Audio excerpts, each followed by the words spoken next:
good to have you with us, Mike. Thanks. Tell us about your predictions. You know what we've said, Jane, was very clear. Gauteng gets its water from a system called the Vaal River system, not just the Vaal Dam, but another 5, 6 dams in Lesotho, in Mpumalanga and elsewhere. And until 2026, that system is not going to change. It's got a certain amount of water it can deliver safely, and that will continue. But the population of Gauteng is growing. We have 300,000 people a year coming to Gauteng. That's a Soweto every 3 years that we have to supply water to.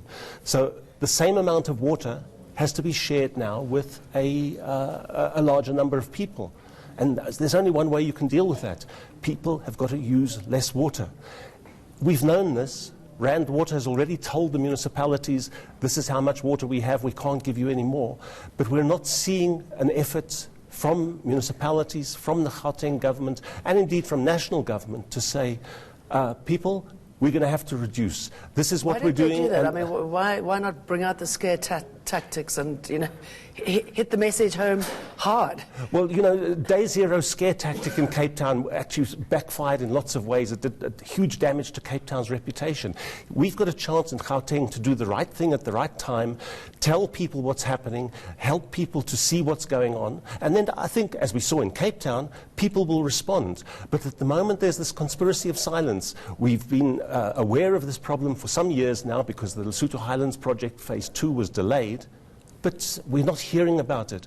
And I think the new minister and her deputy are getting to grips with it. But this is part of the problem. Every time we change leadership, start again. We've got to start again. And we can't afford to do that with something as precious as this stuff. It is precious, yeah. So the infrastructure, you said it will only really change in 2026 is the earliest. So why? Well, there were many delays in the Lesotho Highlands Water Project Phase 2, some of them for good reasons, some of them for bad. We won't go into the history. I don't think it's helpful. The point is, though, that we design this infrastructure. I speak as an engineer. We design this infrastructure to give a certain amount of reliability, of certainty, of security. And when we use more than that system can provide, we put ourselves at risk. What's happening now is we're moving into that risk phase. It's exactly what Cape Town did. Cape Town said, we can't afford to build new dams just in case there's a drought.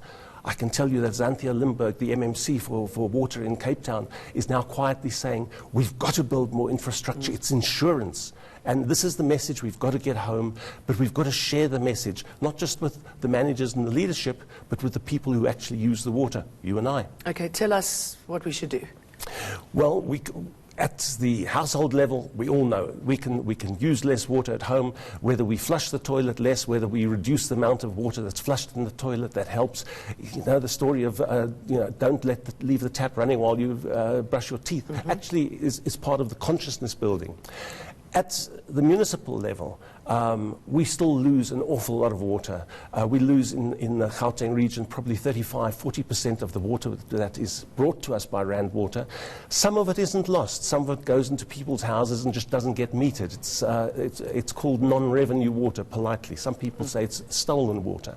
Now that level of loss has got to be reduced.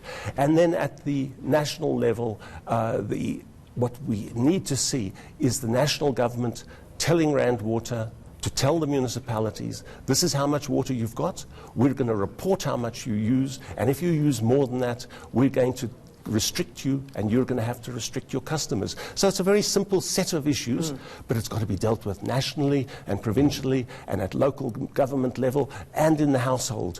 Businesses, of course, can do their bit. I think they're very well aware of that. At least they have to pay for their water. They should pay for their water, and they've got an incentive to reduce. But we're not hearing enough discussion about it, and to avoid a day zero, we must talk about it. Then we won't have day zero. Okay, and we shall. Mike Miller, thank you. Thanks.